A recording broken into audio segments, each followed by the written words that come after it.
درود بر شما، وقتتون بخیر. برداشته نمیدونم چندم، چون هی ماشین رد میشه سر صدا مثلا بوق میزنم و هی مجبور شدم قطع کنم و دوباره از اول بگیرم.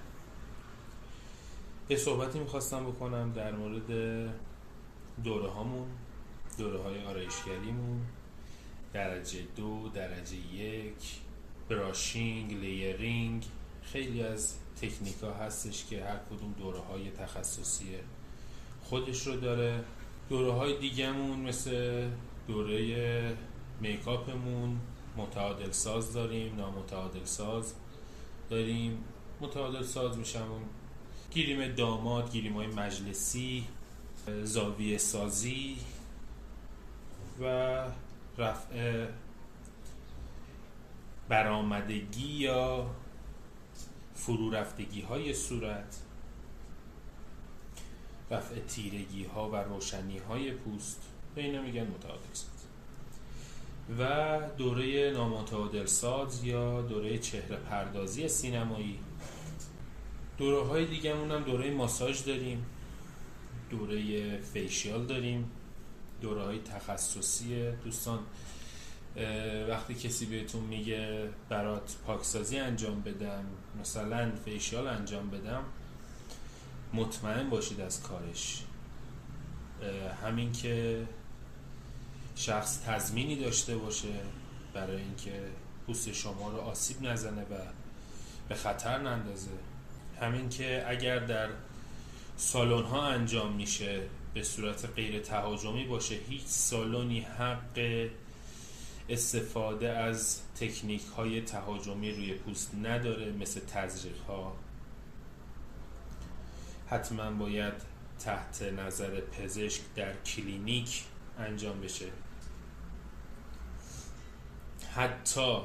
حتی تکنسین حق اجازه از دستگاه های تهاجمی رو نداره، باید خود پزشک انجام بده یا ناظر باشه. معمولا پزشک ها می نویسن شما میری پیش تکنسین که نه پزشک نه چیزی، فقط تکنسین دستگاه رو بهش یاد دادن و شروع میکنه به کار کردن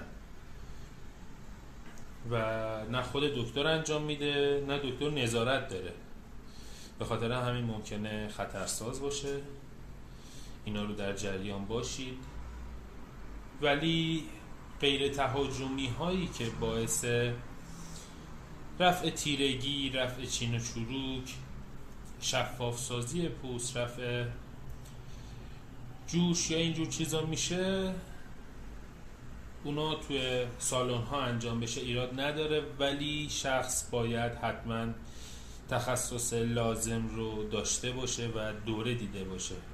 اینکه یه دونه ماسک پیلاف به اصطلاح بذارن یا یه دونه 2 تا ماسک کلن دارن برای همه، همونو استفاده میکنن. پوست چرب میاد، همون پوست خشک میاد، همون پوست حساس میاد. حتی نمیدونن پوستش حساس، شروع میکنن به لایه برداری، مثلا اسکراب میکنن و پوست رو نابود میکنن و پوست رو نمیشناسن. یک سری از نقاطی که توی صورت، مخصوصا نقاط تیزون، باید با مراقبت خاصی پاکسازی بشه یا یک سری نقاط اصلا نباید پاکسازی بشه رو رعایت نمی‌کنه. پس مراقب باشید، حتما پرسجو کنید، حتما تضمین بگیرید، در ارتباط باشید با اون شخص. صرفاً یک سالن داره دلیل نمیشه که حتما تضمین باشه براش. همینطور ماساژ، نقاطی در بدن داریم، عصب‌هایی داریم که ممکنه ذره‌ای بی احتیاطی باعث فلجی شخص بشه، باعث از بین رفتن حس‌های حرکتی طرف بشه. به طور کلی تمام متدها دوره دارند. دوره هاشون هم هر کدوم باید توسط متخصصینی که دور دیدن برای دور دادن آموزش ببینن. یعنی همینجوری نمیتونم من آموزش دیده باشم، من آرایشگر آموزش دیده باشم بیام به شما آموزش بدم. خیر، هرچند ممکنه یک شخص آرایشگر یا ماسور یا همون ماساژور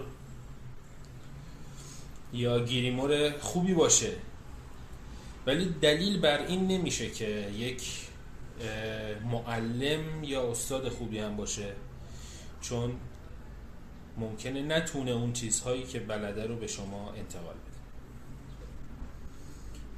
این صحبتایی بود که من دوست داشتم با شما در میون بذارم. امیدوارم که کاربردی باشه براتون.